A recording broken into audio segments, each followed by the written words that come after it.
Buenos días, buenas tardes para quienes se están uniendo desde distintos lugares del mundo.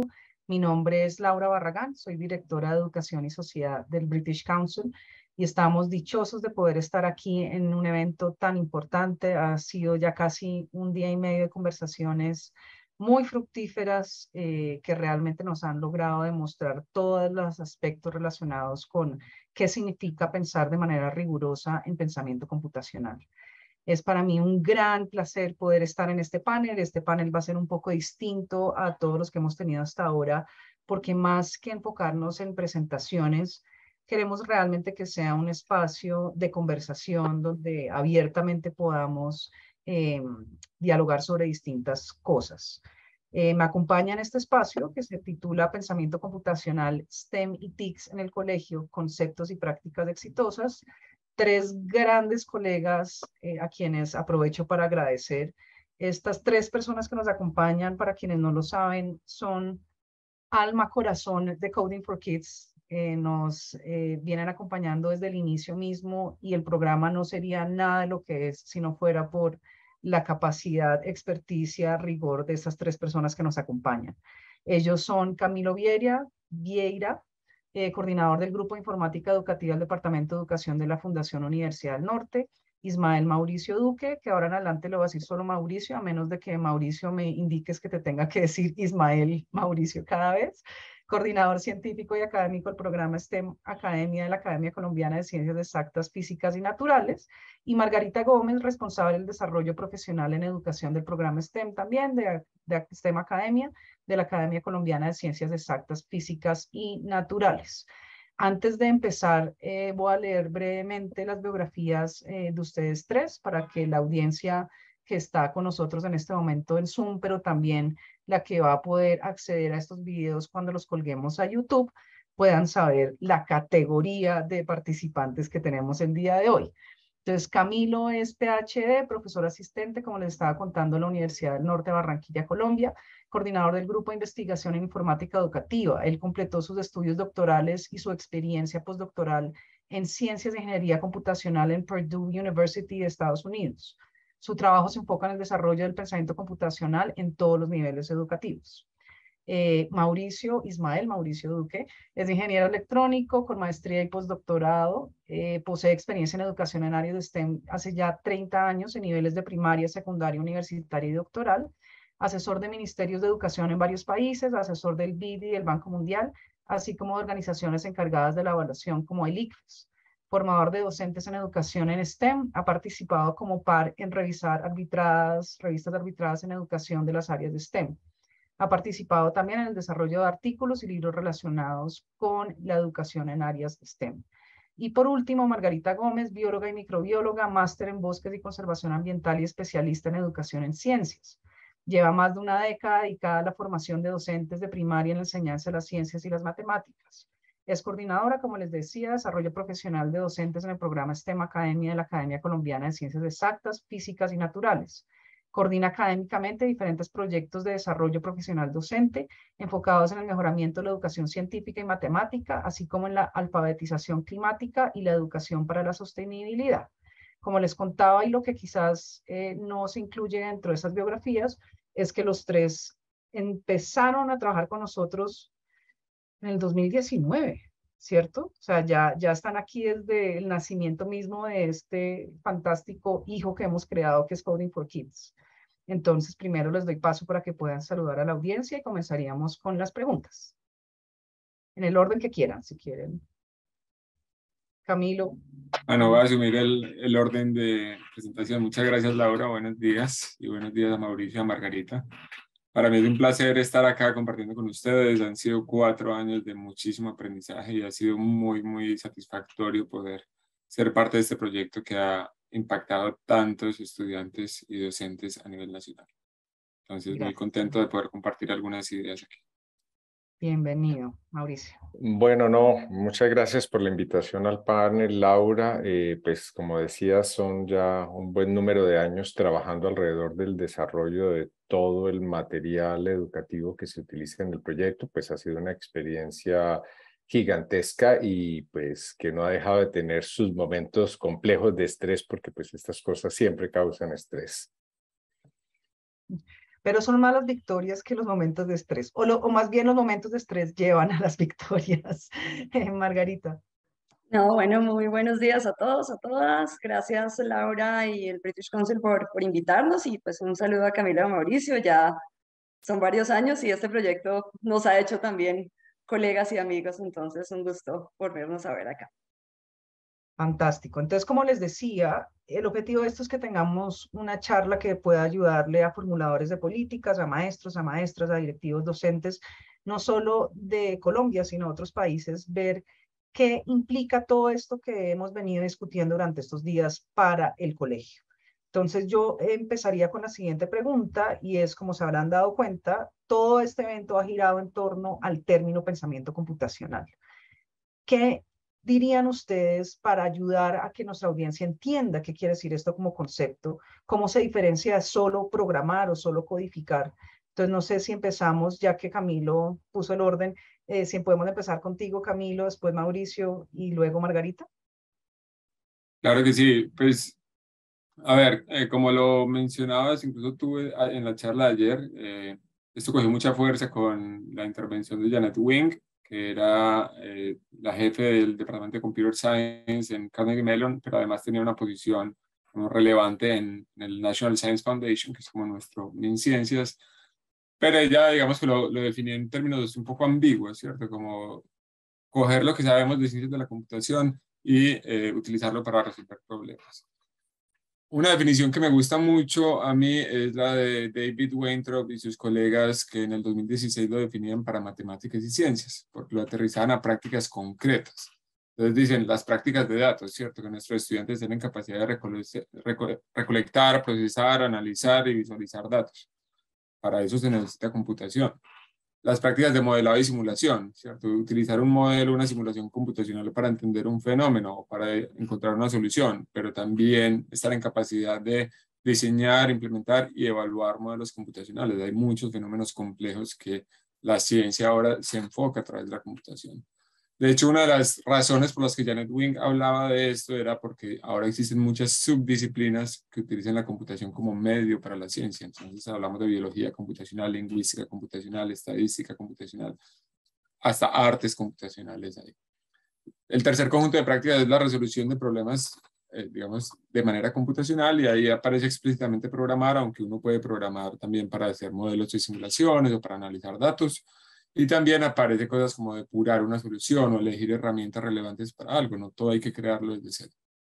Y el cuarto conjunto de prácticas es el pensamiento sistémico, y es entender que un sistema es más que la suma de sus partes, que hay comportamientos emergentes, que hay que aprender a manejar y comunicar la complejidad, y hay que pensar en niveles. Y esto muchas veces se puede hacer mucho más fácil a través de la computación. Entonces, estas cuatro conjuntos de prácticas me parece que ayudan mucho a aterrizar qué es lo que se puede y se debe desarrollar en nuestros estudiantes. Fantástico, Camilo. Muchas gracias. Mauricio. Pues voy a continuar a partir de lo que Camilo expresó. Seguramente muchos de los que están escuchando dirán que en su cotidiano usan cosas de ese tipo, o sea, que han hecho simulaciones, que manejan datos, que lo de pensamiento sistémico se trabaja a veces desde ciencias naturales y de otras áreas. Y a menudo lo que sucede con esto es que nos quedamos como con el comienzo del tema, y pensamiento computacional realmente requiere llevar a los estudiantes mucho más lejos en estas dimensiones de lo que tradicionalmente el sistema lo lleva. En otras palabras, requiere de enseñanza explícita, porque si no, los aprendizajes de los estudiantes tocan techo muy rápidamente. Pongo un ejemplo. Uno de los aspectos que se trabaja en pensamiento computacional y que en muchas actividades de desconectadas se trabaja es la capacidad de pensar en una serie de pasos para resolver un problema y poderlos replicar de forma organizada. Uno puede decir, no, pues eso los niños desde preescolar están trabajando esto porque pues siguen instrucciones, yo les digo cómo pintar, entonces tienen que hacer esto, esto y esto. Pero esas habilidades hay que empujarlas mucho más lejos en pensamiento computacional, hay que darles mucha más estructura, hay que ayudarle a los estudiantes a que puedan explicitar los pasos de cualquier solución ponerla de forma organizada, de tal forma que un computador lo pueda entender. Y allí es donde entra a jugar la programación. La programación de alguna forma es la última milla que falta, pero antes de eso se ha recorrido muchas millas en todo el análisis, la descomposición del problema, la estructuración del problema. Y allí es donde definitivamente una enseñanza explícita, directa, es fundamental. Los estudiantes en general no aprenden con simplemente exponerlos o ponerlos en el contexto, sino que requieren de un docente que realmente los lleve a los aprendizajes que se necesitan. Por eso, pues, la programación es como la parte final de todo el proceso, pero antes hay toda una serie de procesos cognitivos que tenemos que lograr que los estudiantes desarrollen en niveles muy superiores a lo que tradicionalmente ha venido haciendo la escuela. Perfecto, gracias. Van a ver que voy a estar mirando hacia abajo, pero es porque estoy tomando apuntes. Ustedes tres que me conocen saben que siempre tomo apuntes para organizar mis propios pensamientos. Listo, Margarita, muchas gracias, Mauricio. ¿Qué quisieras Dale, decir? dale. Pues yo creo que ya está todo bastante dicho, pero me gustaría pensar un poco en cómo empezó el proyecto y digamos cómo se tuvo esta discusión hace ya 4 años sobre, bueno, ¿el foco va a ser programación o el foco va a ser pensamiento computacional? Y creo que ahí pues fue cuando empezamos a darnos cuenta que más allá de la programación o, digamos, aprender un lenguaje particular, se trata de, como decía Camilo, de un conjunto de prácticas, yo digo, como formas de pensar, formas de abordar los problemas, que usan, como dice Mauricio también, algunas cosas que quizás algo se puede trabajar en otras áreas, pero que se desarrollan explícitamente en la computación. Y entonces la idea es trascender de la herramienta específica o del lenguaje específico o de la técnica específica y más generar una forma de pensar, digamos. Se llama pensamiento por algo porque es una forma de abordar los problemas. No es una disciplina per se en términos de que no es computación, no es ingeniería de sistemas, pero es una forma de pensar que se puede y se debe desarrollar desde temprano. Yo creo que ese es el punto, es ir más allá de aprender la técnica o el lenguaje o la tecnología y más empezar a generar una forma de ver los problemas y de resolverlos usando estas prácticas que Camilo nos mencionaba. Eso quisiera como agregar. No, y me encanta lo que dices, Margarita, porque aquí meto la cucharada. Creo que algo que aprendimos muy temprano en el proyecto era esa necesidad tampoco de engolosinarnos con la tecnología. No sé cómo van a poder traducir ese término de engolosinar, porque lo vimos nosotros cuando estuvimos, por ejemplo, en esa primera iteración de Medellín, y era que, digamos, pasamos muy rápido el uso de la microbit, pero no nos habíamos tomado el tiempo desde una perspectiva pedagógica para ofrecer este andamiaje de que, como dices tú, es una forma de pensar, no es solo aprender a usar una tecnología, puede ser la micro y te puede ser cualquier otra, sino como descomponer lo que implica esa habilidad. Entonces me parece una adición muy pertinente. Muchas gracias. Al respecto, entonces nos invitaría a responder esta segunda pregunta y es, todo hasta ahora suena muy de tecnología. ¿Cómo puede el pensamiento computacional aportar a otras áreas del conocimiento y cómo es ese vínculo con otras materias? ¿O esto es algo que solo deberían estar haciendo los profesores de tecnología? Entonces, para seguir el orden, Camilo, si nos puedes contar. Bueno, pues yo reconecto un poco con el punto que mencionaba de todas esas subdisciplinas que hay ahora. De hecho, mi doctorado fue en un programa interdisciplinario que se llamaba Computational Sciences and Engineering y era gente de todas las disciplinas. Yo estaba en educación, pero había gente de biología, gente de lingüística, gente de ingeniería, interesados en utilizar la computación para acercarse a un fenómeno. Y eso se puede hacer de diferentes maneras. En educación, pues en investigación educativa yo puedo utilizar, por ejemplo, métodos de inteligencia artificial para entender cómo ocurre el aprendizaje de los estudiantes, o puedo utilizar analítica de datos para entender las interacciones de los estudiantes con alguna plataforma. En biología, por supuesto, el tema del genoma humano fue desarrollado gracias a la computación y todos los que hacen genómica de alguna manera interactúan a través de la computación con algo tan base como el genoma humano. Entonces, dentro de las aulas de clase, ya como para irnos al ámbito de, bueno, entonces, ¿cómo ayudamos o cómo puede favorecer esto? El mismo Weintraub, de quien cité la definición, él decía, las áreas disciplinarias dan un contexto relevante para aprender computación, mientras la computación ayuda a aprender sobre esas áreas disciplinares.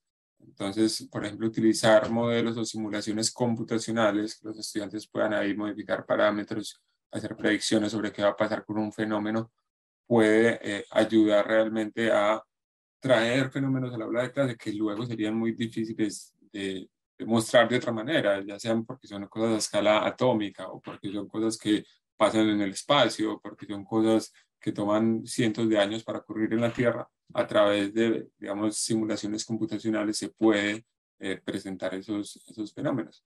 Lo mismo con los datos están en todas las áreas, ¿cierto? En ciencias sociales, en ciencias exactas, trabajamos con datos. Hoy nuestro celular captura datos todo el tiempo de nosotros y algunos cargamos además una cosita aquí en la mano para, para que esté capturando más datos de nosotros, y además el gobierno está capturando datos de quién se monta el Transmilenio, de quién se monta el metro, de la universidad captura datos de quién va a clase, de quién va no, de quién presta tal libro. Todos esos datos es importante que haya quien los pueda entender, pero además todos los datos nos ayudan a entender cada una de esas disciplinas. Yo creo que hay una gran sinergia entre lo que es el pensamiento computacional y el pensamiento disciplinario, si lo queremos llamar así. Fantástico, gracias. Mauricio. Pues entre pensamiento computacional y otras áreas hay un buen número de conexiones. Voy a referirme a dos. Camilo ya mencionó varias. Una, cuando hablamos, por ejemplo, de solución de problemas en lo que se ha denominado educación en STEM, en las áreas de ciencia, tecnología, ingeniería y matemáticas, y uno analiza muchas de las propuestas metodológicas para enfrentar problemas y resolverlos, se parecen bastante a pensamiento computacional, o sea, pasan por etapas de estructuración del problema, definición de posibles soluciones, etcétera, etcétera. Sin duda, el pensamiento computacional representa una de las formas de abordar esa resolución de problemas, y realmente en la actualidad es difícil pensar en soluciones que no involucren computación. La computación está por todos lados, o sea, tenemos procesadores en el reloj, como dice Camilo, en las licuadoras, en las neveras, en las lavadoras, en las aspiradoras, en los automóviles. De hecho, ahorita hay una gran crisis porque se redujo durante la pandemia la producción de chips, y hay problemas en las empresas que hacen automóviles porque no hay suficientes chips. El problema no es el ensamble del automóvil, sino que los automóviles están ahí sin poderle poner el procesador, el microprocesador que requieren para funcionar. Vivimos en una sociedad cada vez más mediada por un tipo particular de tecnología, que es la computación, y en esa medida el ciudadano promedio tiene que comenzar a comprender a fondo qué implica la computación y cómo sacarle provecho a la computación, no importa cuál sea su proyecto de vida, sea un proyecto artístico, sea un proyecto de ciencias sociales, de ciencias naturales.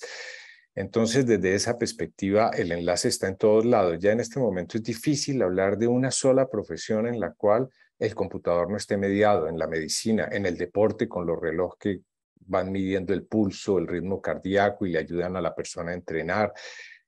Básicamente, yo creo que ningún área de desempeño actual se escapa del influjo de la computación, y en consecuencia aprender pensamiento computacional le va a dar ventajas hacia el futuro. No aprenderlo va a ser una catástrofe porque seguramente va a tener muchas menos posibilidades laborales hacia adelante.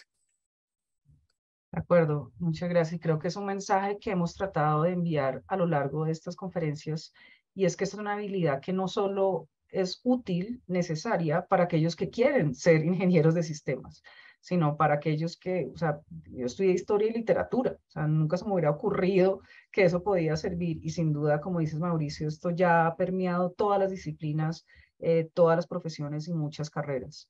Margarita. Bueno, no solo como para agregar un poco, en muchas de las disciplinas escolares se propone la idea de que aprender esa disciplina tenga que ver también con cómo es la investigación o la producción disciplinar en la vida real, digamos, en la vida profesional. Eso, por ejemplo, pasa en las ciencias sociales. Entonces, cuando un estudiante en la escuela aprende ciencias, debe aprender también digo ciencias porque es el que conozco, pero digamos vale para otras disciplinas, también la forma en que se produce.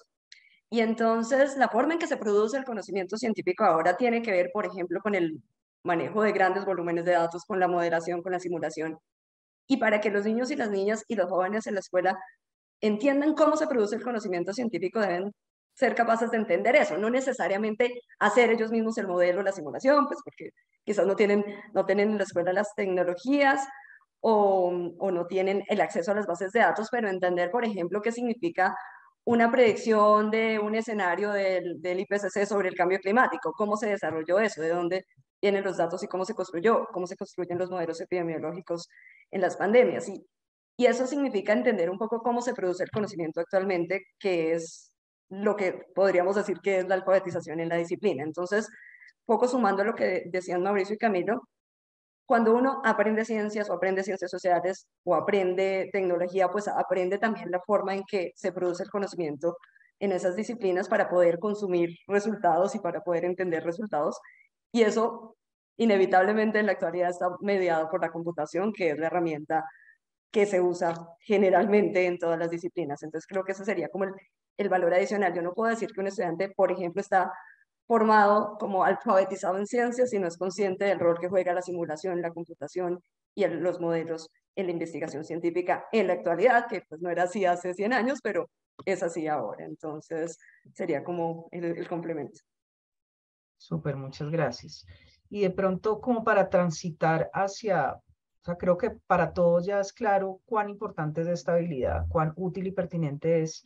Si un profesor nos está escuchando en este momento, un maestro, una maestra, y él o ella quiere empezar a desarrollar el pensamiento computacional en sus estudiantes, ¿qué recomendaciones le darían para ver esto, cómo se mastica, cómo se ve ya en la realidad del aula? ¿Qué le dirían que puede empezar a hacer y sobre todo que a veces se nos olvida qué no hacer? Entonces, otra vez, Camilo.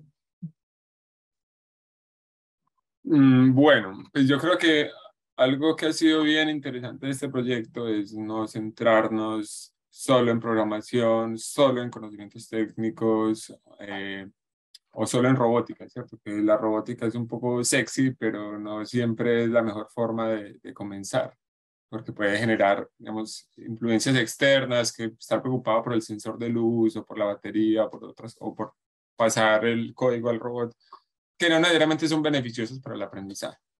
Entonces, lo primero que yo diría es pensar, hacerlo relevante para los estudiantes, no hacerlo de manera aislada, no hacerlo como nos han enseñado cálculo diferencial toda la vida, que es aprender que la derivada de x a la 2 es 2x, pero que no sabemos qué significa, qué es la derivada, sino en realidad que tenga un sentido, ¿cierto? Que sea relevante para los estudiantes.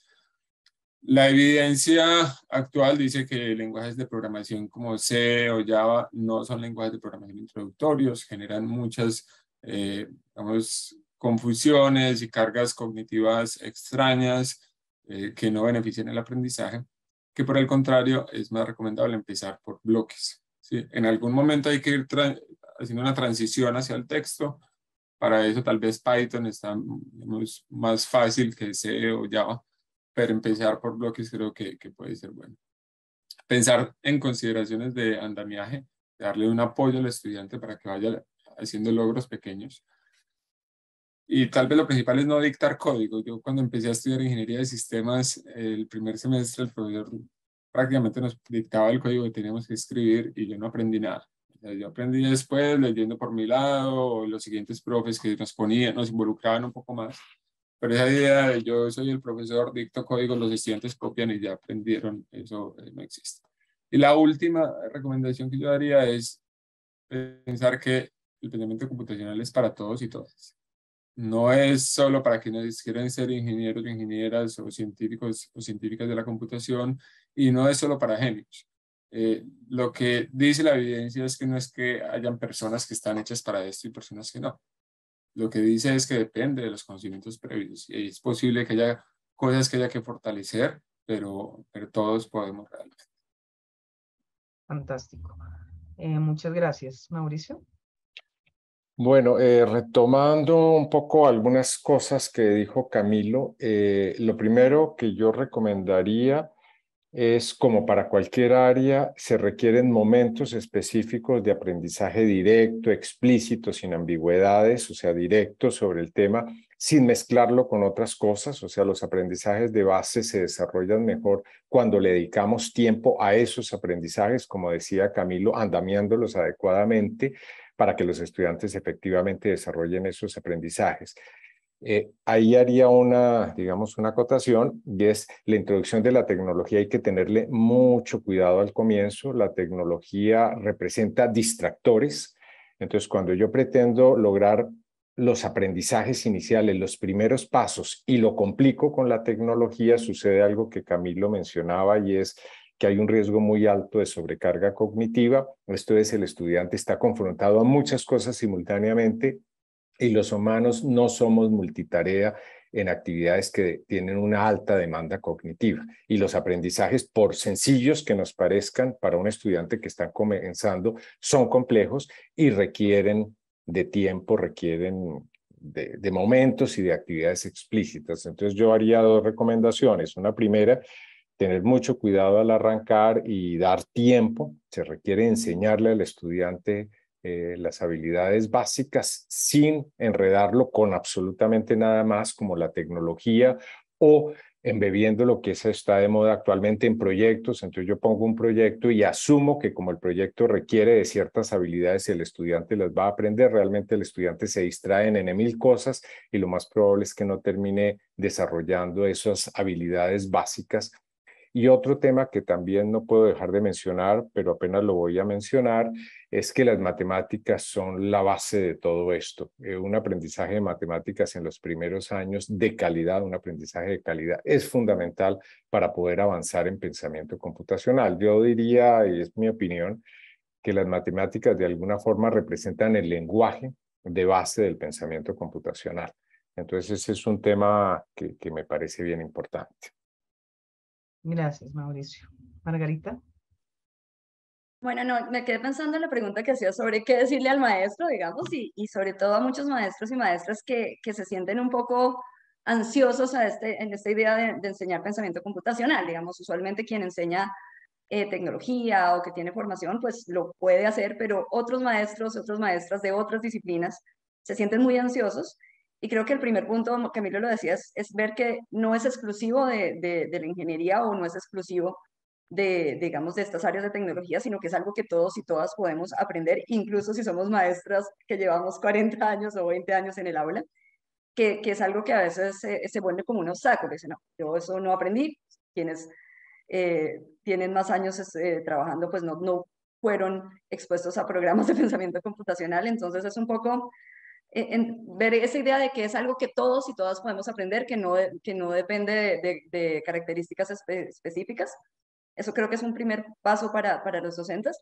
Y lo otro, como decía Camilo, tiene que ver con también identificar el rol que juega la computación y por lo tanto las formas de pensar propias de la computación en todos los momentos, en todas las disciplinas y en esos contextos que son relevantes para uno como docente y para sus estudiantes. Entonces, eso va a darle un poquito más de sentido o podría darle más sentido a esa enseñanza, tener más lógica en lo que uno hace cotidianamente como docente. Pero, y de nuevo vuelvo a lo que dice Mauricio, sin olvidar que en el fondo, más allá del proyecto, más allá del dispositivo, más allá de la solución, hay algo que es básico, que son estas habilidades que Camilo nos decía al comienzo, que es lo que deberíamos enfocarnos. Entonces, a veces los docentes nos llegan a las formaciones como muy angustiados porque no les cuadra el sensor, porque el circuito no les funciona. Y bueno, eso es parte del aprendizaje, pero en el fondo, si el foco es pensamiento computacional, quizás nos interesa más que se haya podido estructurar el problema, que se haya podido escribir un conjunto de instrucciones, así sea en pseudocódigo, digamos, para empezar a entender, a estructurar el problema y darle una solución, no el algoritmo, pero al menos en un pseudocódigo. Yo creo que esa es como una de las recomendaciones. A veces los docentes que no tenemos formación en ingeniería o que no tienen experiencia en estas áreas se angustian un poco por el producto y olvidan que el proceso es bien importante y que es ahí donde se desarrolla la habilidad más allá del producto. Total, qué útil recomendación. Yo aprovecharía la cuña para decir que si yo fuera además maestro o maestra, que hasta ahora me estoy acercando a este tema, inscribiría en los cursos de Coding for Kids. En este momento tenemos uno abierto hasta hoy. Es la segunda cohorte semipresencial y esperamos poder abrir eventualmente una tercera que sea 100% virtual, porque como para aquellos que pudieron asistir a mi conferencia de ayer por la tarde, realmente tenemos mucha evidencia de que a través del curso de formación inicial que hemos desarrollado en Coding for Kids, muchas de estas cosas que ustedes están mencionando sí se pueden cambiar. Entonces, cosas como la autoeficacia en términos tecnológicos. Lo que hemos logrado demostrar es que cualquier maestro y cualquier maestra desde cualquier área y desde cualquier conocimiento previo sí puede aprender esto. Yo pensaría que una recomendación importante también es muy difícil uno asumir que puede llegar al aula a transmitir todo esto si yo primero no estoy cómoda con al menos tener esas bases. Entonces, por eso es que tenemos que empezar con el núcleo del maestro-maestra. Entonces, me perdonarán la cuña, pero Vivi, si incluso puedes poner en el chat de quienes están en la reunión de Zoom el vínculo para los maestros y maestras que se quieran matricular todavía y postularse para este curso de formación de Coding for Kids. Bienvenidísimos sean. Y para aquellos maestros que de pronto escuchen esto más adelante de otros países, al finalizar este año, todo ese material va a quedar de acceso libre en la página del Ministerio de Tecnología. Entonces sabemos que obviamente cualquier proceso de formación se mejora y se fortalece si hay una tutoría y un respaldo y un acompañamiento, pero que queden de libre acceso para todos también es una gran ventaja para quienes se puedan conectar de otros países. Eso me llevaría a otra pregunta, y aquí por petición del público también vamos a cambiar el orden de las respuestas, que tiene que ver con algo que es muy importante para el British Council y es el tema de género. Entonces, ustedes vieron ayer, nosotros mostramos algunas cifras al respecto, pero desde el inicio mismo del diseño de esta intervención, supimos que el tema de la brecha de género debía ser algo prioritario. ¿Qué sabemos al respecto? Y más importante aún, ¿qué creen ustedes que se pueda hacer para enfrentar dicha brecha? Entonces, Margarita, si empezamos contigo esta vez. Vale, gracias.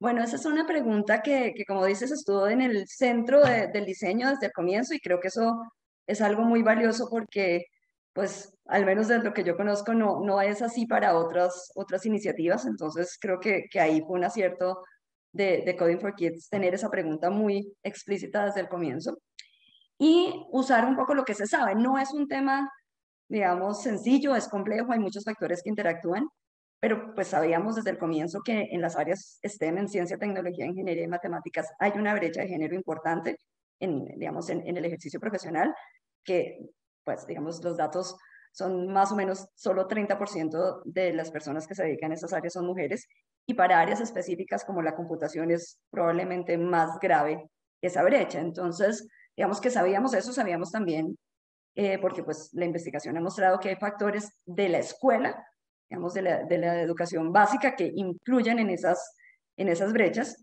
Y por eso, pues un poco la idea del diseño era tratar de ayudar a mitigar algunos de esos factores que son escolares y también de la casa y ambientales. Entonces, hay cosas que están en el diseño de Coding for Kids y del material para los estudiantes que recogen algunas cosas, como por ejemplo el hecho de que los contextos no sea la programación por la programación o el algoritmo por el algoritmo, sino que se pongan en un contexto que pueda ser motivante para niños y niñas por igual, o incluso puede atraer más a las niñas, temas que tienen que ver con, por ejemplo, el cuidado o en la comunidad, la resolución de problemas que afectan a otras personas.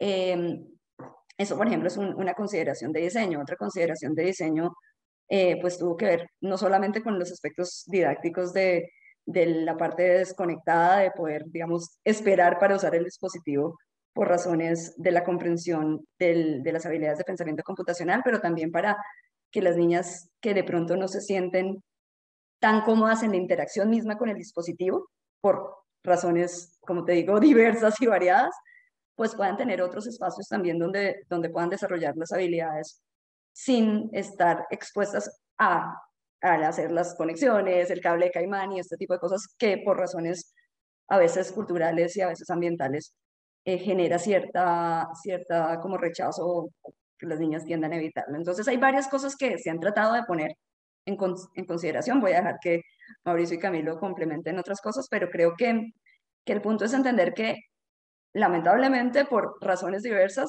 actualmente las niñas y las mujeres no siguen las carreras en computación tanto como se esperaría, digamos, y que la escuela tiene mucho que ver en eso y podemos empezar a cambiarlo. Lo primero, sin duda, es ser conscientes de eso y ser, digamos, tener el aspecto en mente para poder intervenir. Mauricio, no sé, o Camilo, si quieren complementar.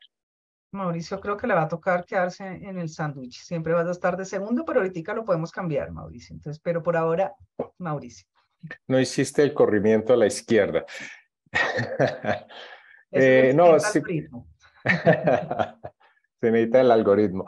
No, básicamente, digamos, el tema de brechas de género es bastante marcado en computación. No lo fue así toda la historia y eso es bien interesante porque hacia los años 50, 60, de hecho, habían más mujeres programando que hombres.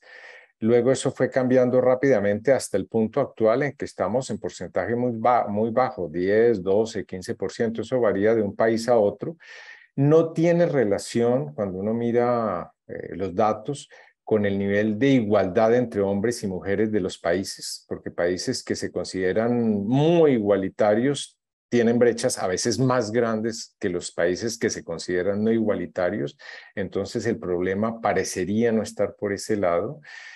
Y pues las brechas también de género se presentan en otras disciplinas como por ejemplo las matemáticas o las ciencias. Entonces valdría la pena mirar qué tienen de común esas disciplinas. Y uno de los elementos que se ha mencionado a menudo, y vuelvo sobre este tema, son las matemáticas. No porque las mujeres sean menos capaces en matemáticas. De hecho, en la mayor parte de los países del mundo, en la prueba PISA, las mujeres obtienen mejores resultados en matemática que los niños, que los hombres, salvo en países como Colombia, donde lamentablemente, tanto en lenguaje como en matemáticas, tenemos las brechas más dramáticas de desempeño entre hombres y mujeres. Pero en la mayoría de países, por ejemplo, desarrollados, las mujeres tienen mejores resultados en matemáticas, pero curiosamente, tienen un sentido de autoeficacia menor en matemáticas. ¿Eso qué quiere decir? Que se sienten menos capaces en matemáticas que los niños, sin haber una razón realmente de fondo, porque de hecho su desempeño es superior. Y áreas como las ciencias, las matemáticas obviamente y el pensamiento computacional utilizan matemáticas. Entonces, evidentemente, quien sale de su secundaria no gustándole las matemáticas, lo que es peor, teniéndole miedo a las matemáticas. Hay un término, un concepto que se ha acuñado que es el de la angustia matemática que sufren los estudiantes en la clase de matemáticas. Pues la gente no es masoquista y no se mete a profesiones donde las matemáticas son el cimiento. Entonces necesitamos indudablemente cambiar muchas cosas. Como Margarita mencionaba, hay varias entradas al problema y una de ellas es mejorar la forma en que se enseñan las matemáticas y mejorar la relación emocional de las mujeres con las matemáticas. Perdón, qué interesante. Muchas gracias, Mauricio. Ahora sí, Camilo, te tocó de últimas en esta iteración. Oh, muy bien.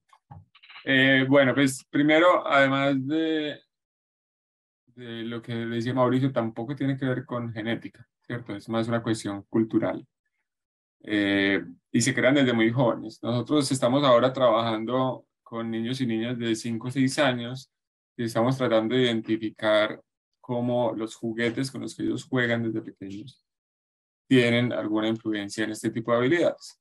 Porque culturalmente definimos que hay juguetes de niños y de niñas, que no debería, porque es algo que muchas personas en estos contextos creen.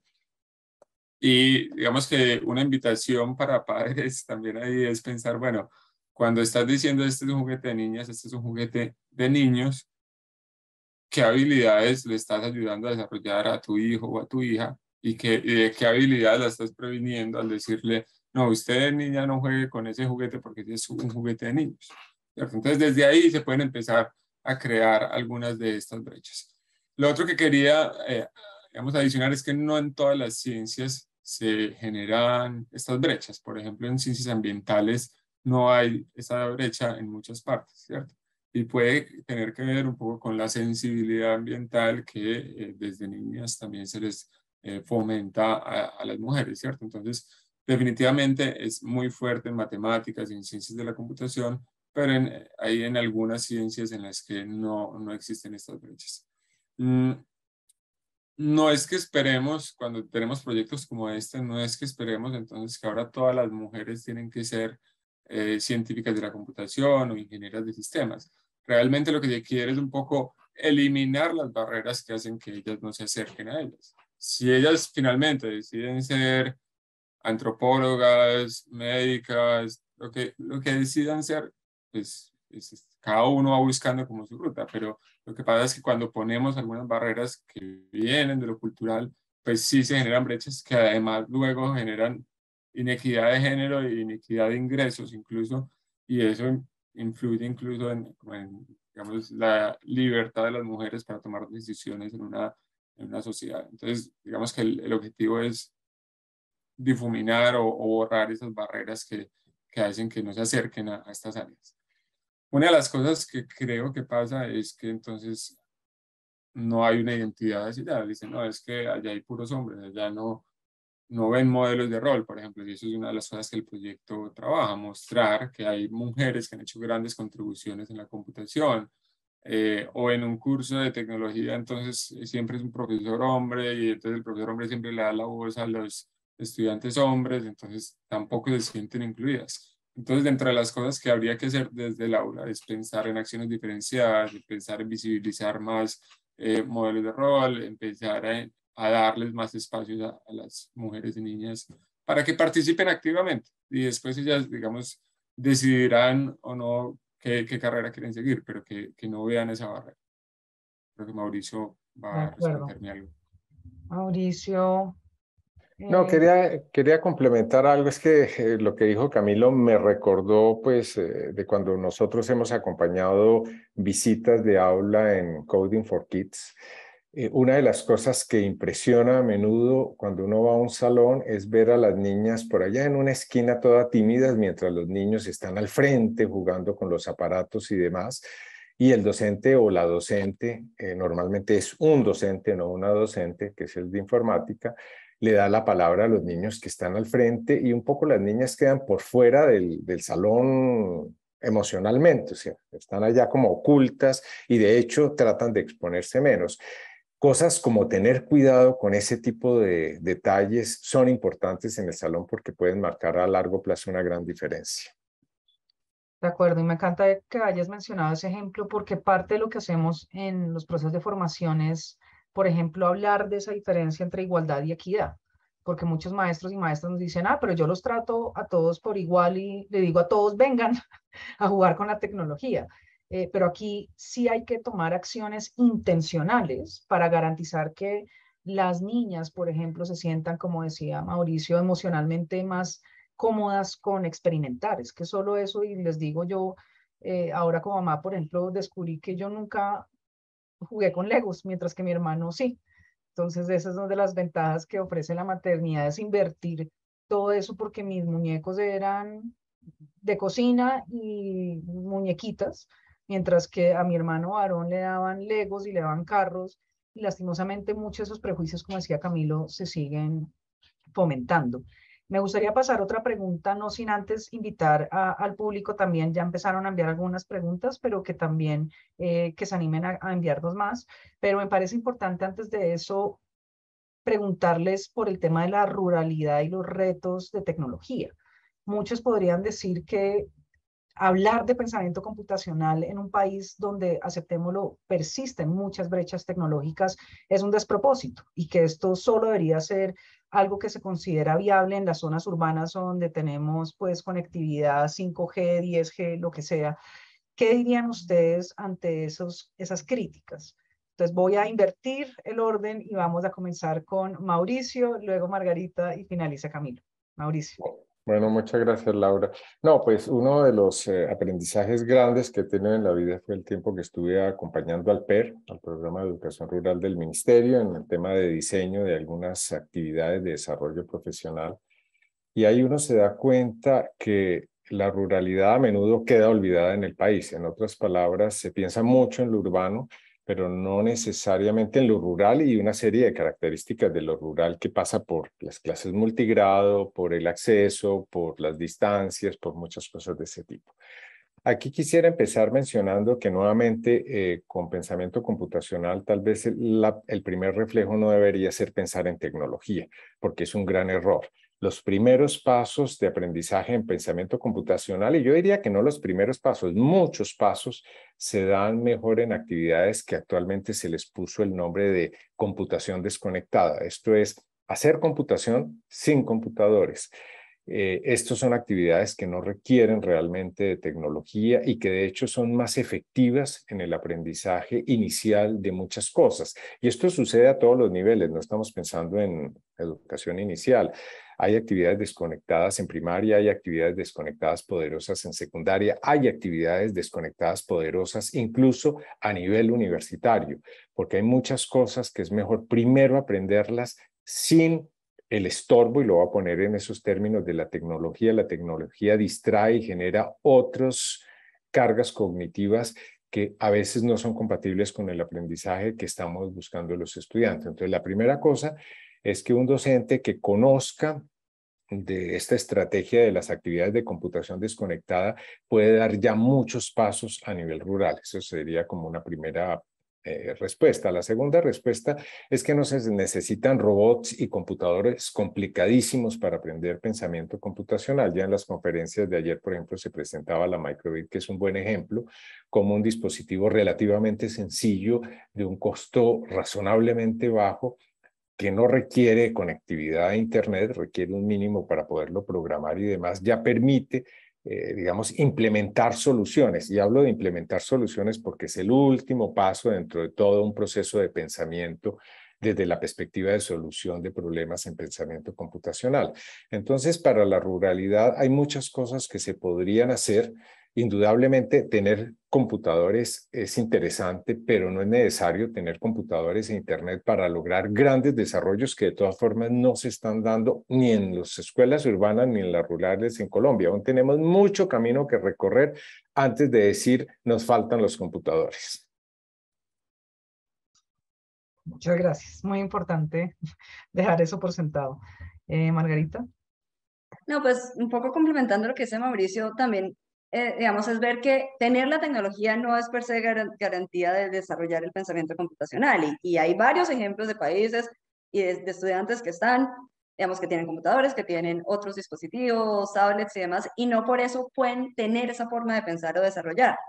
Porque volvemos al punto que no es la técnica y no es el dispositivo, sino la forma en que se abordan los problemas. Y en eso hay, digamos, desarrollos que son ejercicios en papel, sin nada sofisticado, pero que le permiten a los niños, por ejemplo, identificar patrones, poder encontrar soluciones óptimas a un problema,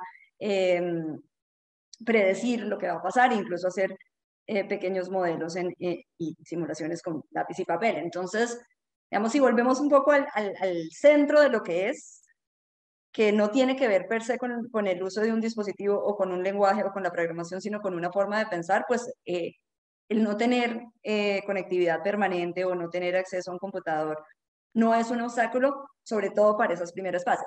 Obviamente, en la medida en que se pueda ir avanzando, pues usar un dispositivo para aplicarlo va a ser útil, pero en ese sentido también estoy de acuerdo con Mauricio, hay herramientas, digamos, los mismos celulares que tienen los niños y que, digamos, son relativamente más comunes en la ruralidad, son un computador con muchas opciones y muchas formas de empezar a trabajar y a usar esa información. Entonces, es un poco volver a quitar esas capas que a veces adornan un poco el pensamiento computacional, el robot, el computador, el programa, el software, y volver a la esencia que tiene que ver con formas de pensar que podemos hacer incluso con lápiz y papel.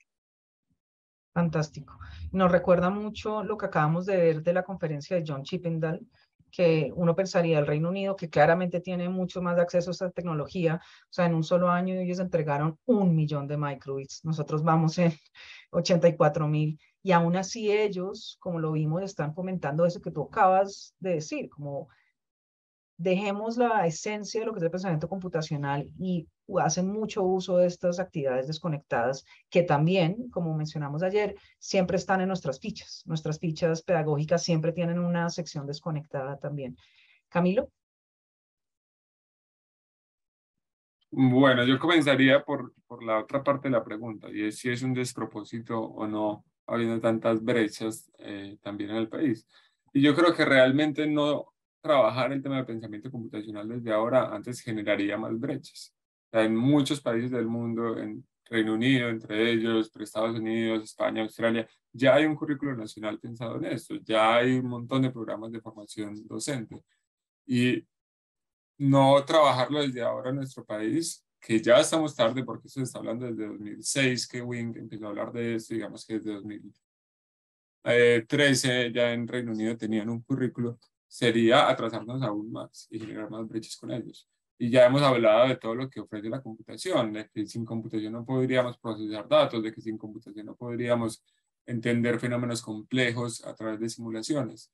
Entonces, no enfocarnos en esto, yo creo que es quedarnos aún más atrás de lo que ya estamos, ¿cierto? Yo creo que celebro estos 4 años y también me lleno de orgullo de haber participado en este proyecto en estos 4 años, porque en realidad creo que va en el camino correcto. En cuanto a la ruralidad, pues ya Margarita y Mauricio han mencionado el tema de las actividades desconectadas, que creo que estamos todos de acuerdo que es unos primeros pasos muy importantes, que eso no va a eliminar la necesidad de que pensemos cómo vamos a hacer llegar la tecnología, a cerrar las brechas tecnológicas en el país, porque definitivamente tienen que llegar hasta ese punto.